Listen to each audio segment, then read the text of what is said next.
from home, they'll see this and they'll probably, probably enjoy it. I don't think you can just buy a bowling t-shirt anywhere you go. They're probably hard to find.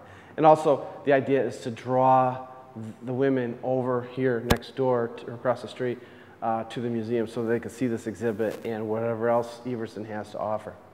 You've been a focal point in Reader's Digest for a decade and having your work on American greeting cards. Did you ever imagine your work getting this big and reaching this status?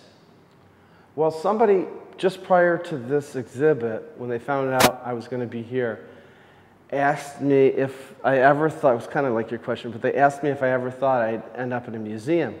And I said, well, I know I'm getting older, but I never thought I would end up, personally, but my artwork, no, to be honest, I never really thought about the museum part of it. I just wasn't something I had really thought about. And as a result of this exhibit, I was contacted by Golisano Children's Hospital, and they also would like to do their own exhibit of my work for families and young kids. So I'll probably be doing that later in the year, and that will involve a lot of the cartoons that I have that are more kid or / family friendly. The cartoons that appear here are, more middle of the road type cartoons. I mean, I don't get real raunch or anything like that, but I have a few that are, more along the PG-13 line,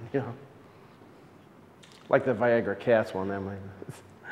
You mentioned giving back to the Golisano Children's Hospital and having the community in mind. If you wouldn't mind me asking about your personal battle with cancer, sure. Your work with the American Cancer Society, and what that stage of your life really meant to you, and now being past that, looking back on it, what can you reflect on from that? Well, I'm probably like anyone else who's had to battle cancer, in that cancer is obviously a terrible thing.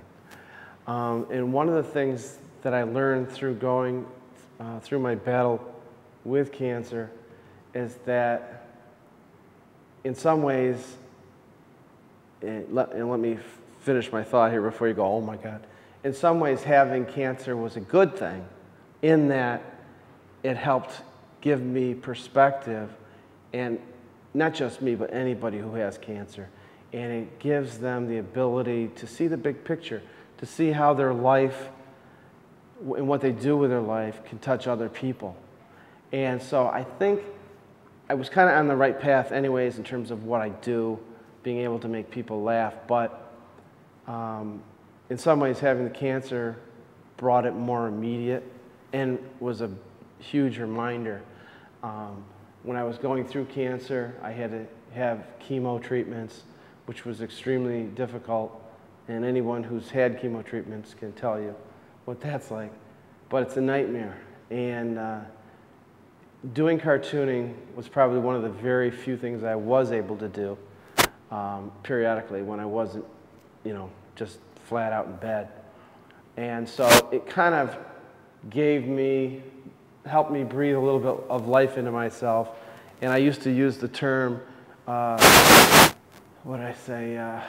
used humor to fight the tumor, along with a lot of prayer and a lot of family support and friend support. But it was a very trying time in my life, and I think in my own personal belief is that when you have trying times in your life, you want to try to make some good come out of it. And so I think after that period too, the nurses, I was treated here in Syracuse, the nurses were really great people, and so I had given them some of my work to hang up in the area where I was getting my infusions.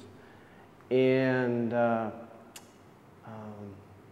I just started to begin to think more of how important it was to give back to the community locally. I mean, I work on a national level, but I don't want to forget where I come from. So, hence the exhibit here, and I've worked with the American Cancer Society as far as providing them with cartoons that they can use online to help promote reminders to people to get their cancer screenings.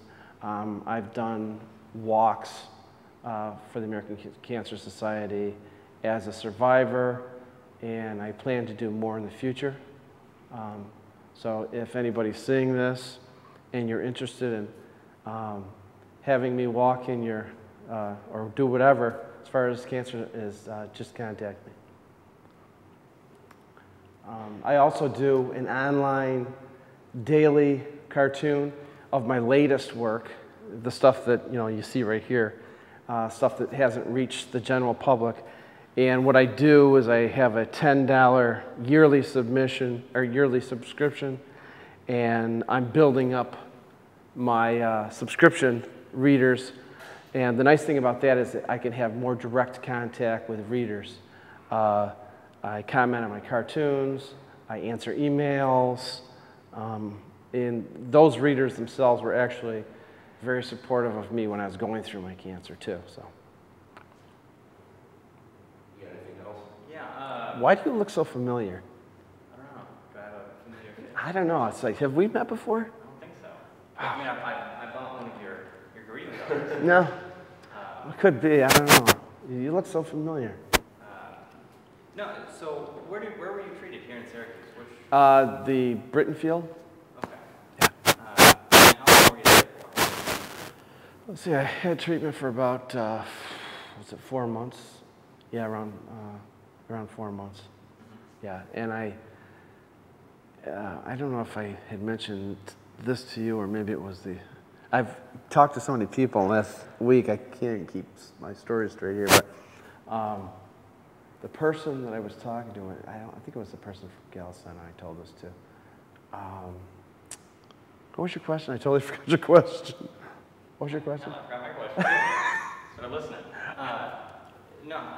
So you were treated here for 4 months. For 4 months, yeah. And then what was the recovery back at home? Is that really when you started cartooning? Is when you got out and you got done, were you cartooning while you were still? Well, I should tell you about my regimen, my chemo regimen. And I don't know if you have any experience with anybody who's had chemo before, but the type of cancer that I had was very aggressive. And so as a result, the treatment had to be very aggressive, which meant I got a ton of chemo in a short amount of time. And I would get like 6 hours of chemo a day for 5 days in a row. And then I'd have chemo again on a Tuesday. And then I would go home for a week, and I'd sicker than a dog. I mean, literally. I'd be in the fetal position in bed. And then the following week, I would begin to emerge from the fetal position, and I still felt kind of really out of it. And then as that week progressed, I would just start to feel human again, and then I'd have to go through the whole process all over again. So, while I was in there getting my chemo all day long, I'd see people come in for like an hour and get a chemo treatment, and then they're gone. And I mean, it was crazy how much chemo I had. It was just, And then for months after that, I'd say more than months, I mean probably a good year and a half at least, you don't feel normal. You still feel, because they're injecting poison into you. So, but I'd be dead if it wasn't for that stuff. So they say that a lot of comedy comes from pain. Yeah, that's true. That's true. So if that's true, man, I'm gonna really be funny pretty soon.